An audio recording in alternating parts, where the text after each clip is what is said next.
Hello friends, నేను మీ Ahmed Pasha. Welcome to the media report. రాబోయే 5 సంవత్సరాలలో చంద్రబాబు నాయుడు గారి ప్రణాళికలు వింటే నిజంగా మీరు షాక్ అయిపోతారు. 2 తెలుగు రాష్ట్రాల్లో, అటు ఆంధ్రప్రదేశ్ ఇటు తెలంగాణలో రాబోయే 5 సంవత్సరాలకు గాను చంద్రబాబు నాయుడు గారు 5 ప్రణాళికలను సిద్ధం చేస్తున్నాడు. ఈ ప్రణాళికలు ఎంత ఖతర్నాక్ ఉన్నాయంటే వింటే మీ మనసులో కూడా ఒక భయం అన్నది కలుగుతుంది. ఏంటి ఆ ప్రణాళికలు, ఏంటి ఆ ప్లానింగ్ అంటే, ఇది నా అనాలిసిస్, మీకు నచ్చుతుందా నచ్చదా, ఇది కరెక్టా కాదా అని చెప్పేసి మీరు నాతోటి డిబేట్ చేయకండి. ఫస్ట్ వినండి ఏంటి ఆ 5 ప్రణాళికలు. మొదటిది ఏంటి అంటే, రాబోయే 20 సంవత్సరాలు అంటే 5 దఫాలు ఆంధ్రప్రదేశ్లో కూటమి ప్రభుత్వమే ఉండేలాగా చంద్రబాబు నాయుడు గారు ఒక పెద్ద ప్రణాళిక అన్నది సిద్ధం చేస్తున్నాడు. ఎట్లా అంటే, మెయిన్గా ఆంధ్రప్రదేశ్లో కుల రాజకీయం అన్నది చాలా కామన్. కులాలలో చూస్తే కమ్మ ఓట్లు ఏవైతే ఉన్నాయో అవి ఆబ్వియస్గా టీడీపీ వైపు ఉంటాయి. కాపు ఓట్లు పవన్ కళ్యాణ్ గారికి పడేటట్లు ఈ రాబోయే 5 సంవత్సరాలలో పవన్ కళ్యాణ్ గారు కష్టపడతారు. ఒకవైపు కమ్మ ఓట్లు మొత్తం అన్ని ఓట్లు టీడీపీకే పడేటట్టు టీడీపీ 5 సంవత్సరాలు కష్టపడుతుంది. కాపు ఓట్లు మొత్తం పవన్ కళ్యాణ్కి పడేటట్లు పవన్ కళ్యాణ్ గారు ఆయన రాబోయే 5 సంవత్సరాలు పనిచేస్తాడు. కాకపోతే ఇక్కడ ఇంకోటి ఉంది, మైనారిటీస్ అంటే ముస్లింలు, క్రిస్టియన్స్, వీళ్ళ ఓట్లు షర్మిలకి పడేటట్లు చంద్రబాబు నాయుడు గారు ఒక పెద్ద పథకం అన్నది ఇక్కడికి తీసుకొచ్చినాడు. ఎట్లా అంటే, కాంగ్రెస్ పార్టీలకి షర్మిలని తీసుకొచ్చిందే చంద్రబాబు నాయుడు గారు అని చెప్పేసి ఒక టాక్ అనేది ఉన్నది.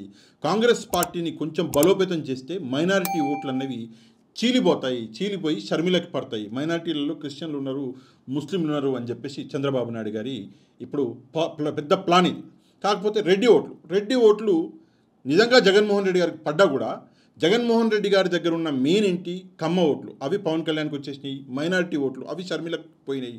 అప్పుడు జగన్మోహన్ రెడ్డి గారి ఓట్ బ్యాంక్ అన్నది నిజంగా తగ్గి రెడ్డి సామాజిక వర్గం ఓట్లు మొత్తం ఒకవేళ జగన్మోహన్ రెడ్డి గారికి పడ్డా కూడా జగన్మోహన్ రెడ్డి గారు గెలవడం కాదు కదా, చాలా చిన్న మార్జిన్కి పడిపోతాడు అని చెప్పేసి చంద్రబాబు నాయుడు గారి ఒక పెద్ద ప్లాన్ ఇది ఆంధ్రప్రదేశ్లో రాబోయే 20 సంవత్సరాల వరకు కూడా కూటమి అధికారంలోకి ఉండేటట్టు చంద్రబాబు నాయుడు గారు చేస్తున్న ఒక ప్రయత్నం.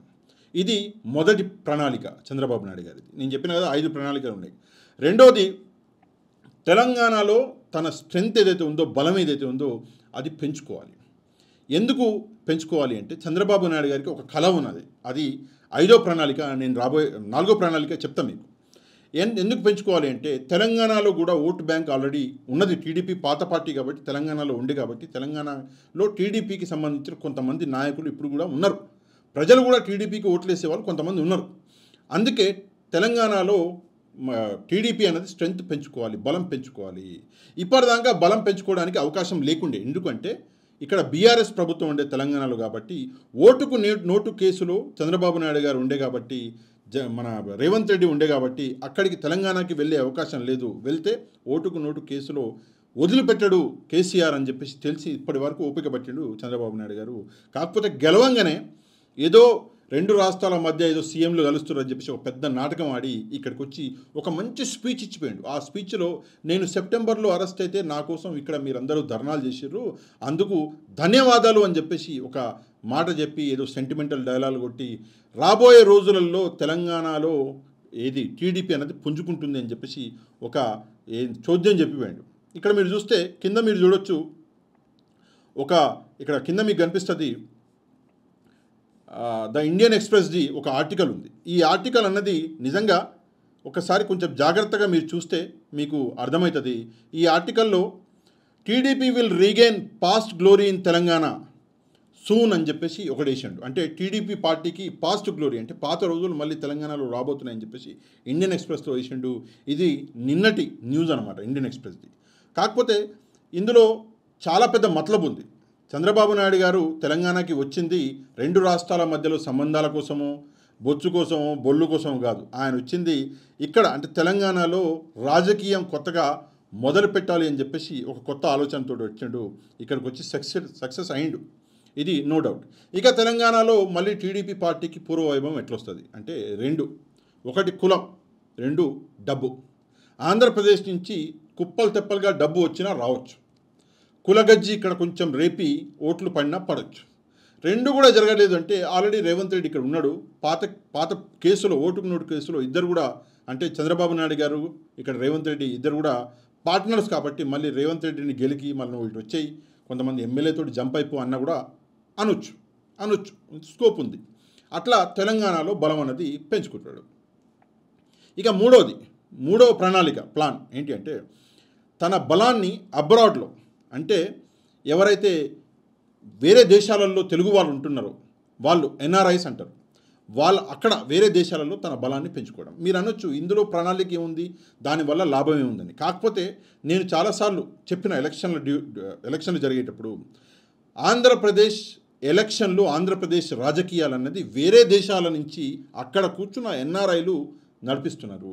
రాజకీయాలన్నీ నడిపించేది వాళ్ళే. అక్కడో కూర్చొని ఉంటాడు, అక్కడి నుంచి రాజకీయం అన్నది ఇక్కడికి నడిపిస్తున్నాడు ఎన్ఆర్ఐ. కాకపోతే ఎందుకు వాళ్ళని బలపరచాలి ఎన్ఆర్ఐస్ని అంటే అక్కడి నుంచే డబ్బు రావాలి కాబట్టి. రాబోయే 5 రోజులలో ఈ ప్రణాళికలన్నీ జరగాలి అంటే కుప్పలు తెప్పలుగా డబ్బు అన్నది అవసరం. ఆ డబ్బు అన్నది ఎక్కడి నుంచి రావాలి అంటే అబ్రాడ్ నుంచి, వేరే దేశాల నుంచే రావాలి. కాబట్టి అక్కడున్న ఎన్ఆర్ఐలని బలపరుస్తారు చంద్రబాబు నాయుడు. ఇది 3వ ప్లాన్.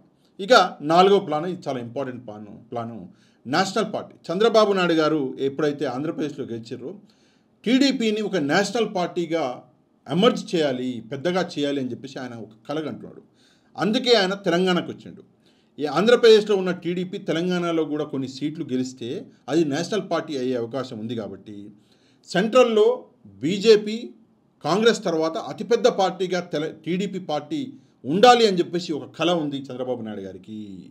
అందుకే ఆయన తెలంగాణకి వచ్చిండు. కాబట్టి ఈ నేషనల్ పార్టీ అన్న కళని నెరవేర్చుకోవాలి అని చెప్పేసి ఇన్ని ప్రయత్నాలు చంద్రబాబు నాయుడు గారు చేస్తున్నాడు. ఇది 4వ ప్లాన్. ఇక 5వ ప్లాను, చివరి ప్లాను, చాలా ఇంపార్టెంట్ ప్లాన్ ఏంటంటే రాబోయే రోజులలో అంటే 5 సంవత్సరాల తర్వాత చంద్రబాబు నాయుడు గారు సెంట్రల్ మినిస్టర్గా పోవాలి.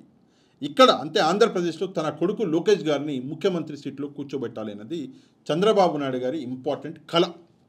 ఎట్లా అంటే తెలంగాణలో సీట్లు సంపాదిస్తే, ఆంధ్రాలో సీట్లు ఉంటే అప్పుడు నేషనల్ పార్టీగా టీడీపీ అన్నది ఎమర్జ్ అవుతుంది. అప్పుడు చంద్రబాబు నాయుడు గారు ఏ సీట్ అడిగితే ఆ సీటు సెంట్రల్లో ఇవ్వాలి. అక్కడ ఏ పార్టీ ఉంటే ఆ పార్టీ ఇవ్వాల్సి వస్తుంది. కాబట్టి ఎందుకంటే ఈరోజు బీజేపీ ఉన్నది, రేపు చంద్రబాబు నాయుడు బీజేపీతో ఉంటాడా అంటే డౌటే. కాంగ్రెస్ ఉంటే కాంగ్రెస్ తోటి పోతాడు.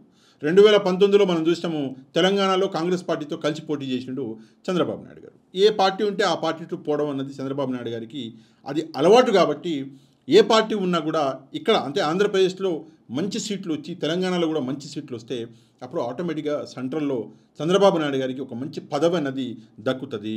ఇక మీరు అడగొచ్చు, ఆంధ్రప్రదేశ్లో సీఎం లోకేష్ అయితే అప్పుడు మన పవన్ కళ్యాణ్ ఊరుకుంటాడా అని చెప్పేసి. తప్పకుండా ఊరుకోవాల్సి వస్తుంది. ఎందుకంటే టీడీపీ బలం జనసేన కంటే డబల్ ఉంటుంది. ఎందుకంటే టీడీపీ అన్నది ఇక్కడ ఆంధ్రప్రదేశ్లో కూడా ఉంటుంది, తెలంగాణలో కూడా ఉంటుంది. కాబట్టి 2 చోట్ల ఉంటుంది, పెద్ద పార్టీ. కాబట్టి పవన్ కళ్యాణ్ గారు అన్నీ మూసుకొని ఇప్పుడు ఎట్లయితే సేమ్ డిప్యూటీ సీఎంగా ఉన్నాడో అప్పుడు డిప్యూటీ సీఎంగా కూడా ఉంటాడో లేడో అది దేవుడి కెరక.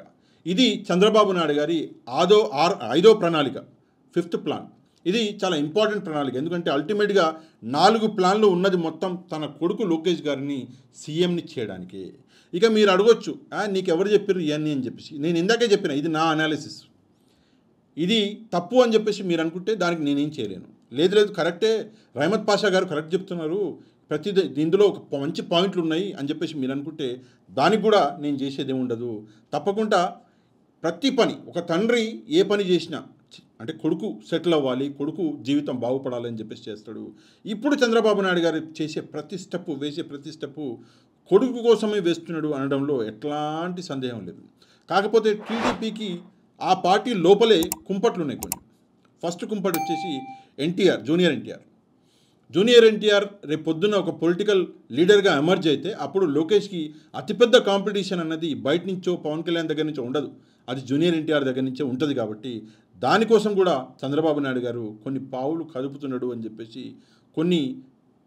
వినిపిస్తున్నాయి కొన్ని విషయాలు. ఎట్లా అంటే తెలంగాణలో పార్టీని బలోపేతం చేసి తెలంగాణలో మేబీ జూనియర్ ఎన్టీఆర్కి ఇచ్చే అవకాశం కూడా ఉన్నది. కాబట్టి ఇక దీని మీద మనం ఇంకా ఎక్కువ స్పందిస్తే అంటే రాబోయే రోజుల గురించి మనం అనాలిసిస్ కొంతమేరకు చేయగలం, మొత్తం చేయలేం. కాబట్టి తప్పకుండా ఈ 5 పాయింట్లు మాత్రం చంద్రబాబు నాయుడు గారు రాబోయే రోజులలో చేస్తాడు అని చెప్పేసి నేనైతే అనాలిసిస్ చేస్తున్నాను. దీని గురించి మీరేమనుకుంటున్నారో తప్పకుండా కమెంట్ చేసి ఈ వీడియోని మ్యాక్సిమం షేర్ చేయండి మీ వాట్సాప్ గ్రూపులలో. దాంతోపాటు లైక్ చేయడం కూడా మర్చిపోకండి. నెక్స్ట్ వీడియోలో మళ్ళీ కలుద్దాం. అంతవరకు థ్యాంక్ యూ వెరీ మచ్. జై హింద్.